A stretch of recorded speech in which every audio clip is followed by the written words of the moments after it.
Kawasan Merdeka Barat juga sudah atau di depan gedung MK ini sudah terpantau persiapan, kemudian jalurnya sudah ditutup oleh pihak kepolisian.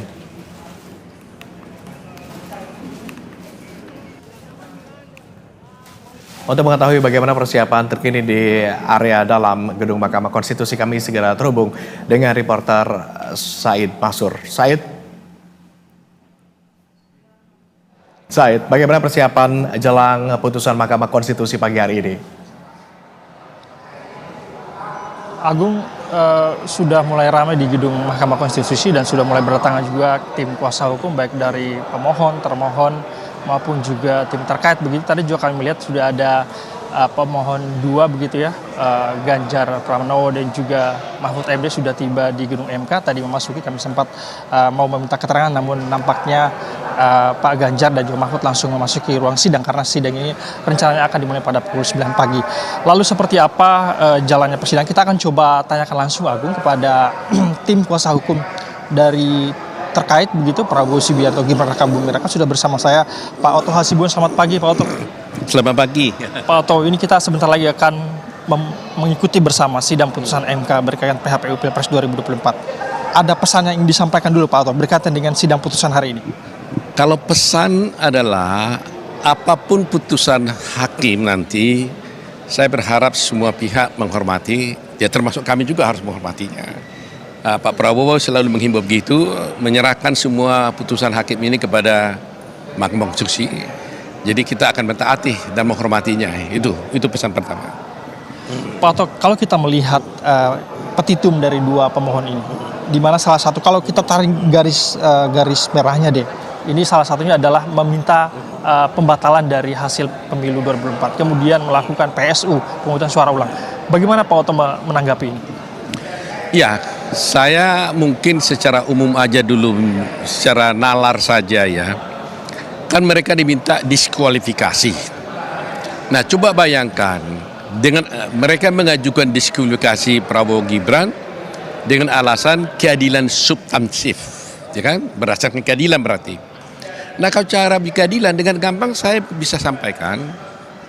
Apakah adil? Jangan konten melulu dong. Apakah Lagi live dulu Pak, sebentar. Apakah adil?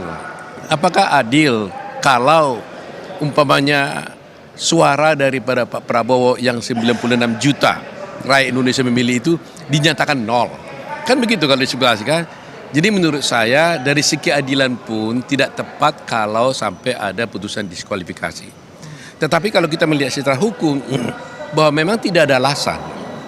Saya katakan begini, mereka kan mendalilkan tentang adanya dugaan kecurangan. Tetapi sampai sekarang tidak pernah dibuktikan di persidangan dugaan kecurangan itu. Hanya merupakan asumsi-asumsi. Sehingga saya berpendapat seandainya pun benar ada dugaan kecurangan yang dibuktikan itu di beberapa tempat, katakanlah dua kelurahan, itu kan juga tidak cukup untuk bisa mematahkan keterpilihan Pak Prabowo Gibran. Karena apa? Karena hanya dua kelurahan kan tidak bisa dikatakan masif. Menurut saya kalau dikatakan masif itu paling tidak itu harus tengah Indonesia ini, berarti 20 provinsi. Dia terjadi di 20 provinsi adanya dugaan kecurangan itu, barulah itu bisa dinyatakan sebagai masif gitu loh. Kalau Bang Oto melihat salah satu petitumnya juga itu adalah membatalkan putusan MK 90, mendiskualifikasi Gibran sebagai calon wakil presiden. Seberapa potensi sih itu bisa terkabulkan, Bang Oto? Mengenai putusan 90 saya kira potensinya kecil kemungkinan itu bisa dibatalkan. Karena itu kan putusan Mahkamah Konstitusi. Nah, memang seperti uraian banyak orang lain, mereka kan menganalisis begini, ada hakimnya katanya 3 diantaranya dulu katanya berkeberatan dengan putusan Mahkamah 90. Artinya berkeberatan Gibran menjadi, bukan Gibran dikatakan, berkeberatan bahwa ada klausula yang mengatakan bahwa umur 40 yang kepala daerah, mengikuti kepala daerah itu bisa menjadi wakil presiden, calon wakil presiden. Nah, tetapi ingat, ketika 3 hakim itu sudah memutus perkara itu dalam perkara 90, dan keputusan itu sudah menjadi putusan Mahkamah Konstitusi, maka itu adalah bukan lagi putusan mereka bertiga, tapi sudah menjadi putusan Mahkamah Konstitusi. Nah, ketika itu menjadi putusan Mahkamah Konstitusi, maka siapapun tidak bisa lagi mempersoalkan itu. Jadi kalau umpamanya salah satu orang hakim, katakanlah Pak Soehartoyo pada waktu itu berkeberatan, dia tidak bisa mengatakan bahwa oh dulu saya dulu keberatan sehingga saya tetap membatalkan itu. Enggak begitu lagi rasio berpikirnya. Dia harus mengatakan ya dulu saya enggak setuju, tetapi karena sudah diputuskan menjadi putusan Mahkamah Konstitusi, maka saya harus taat kepada putusan Mahkamah Konstitusi. Nah, oleh karena itu putusan 90 itu ya harus dipertahankan. Kalau sampai ada putusan kemarin tiba-tiba besok dirubah lagi, wah ini hancur negeri kita ini. Gak ada lagi kepastian hukum dong.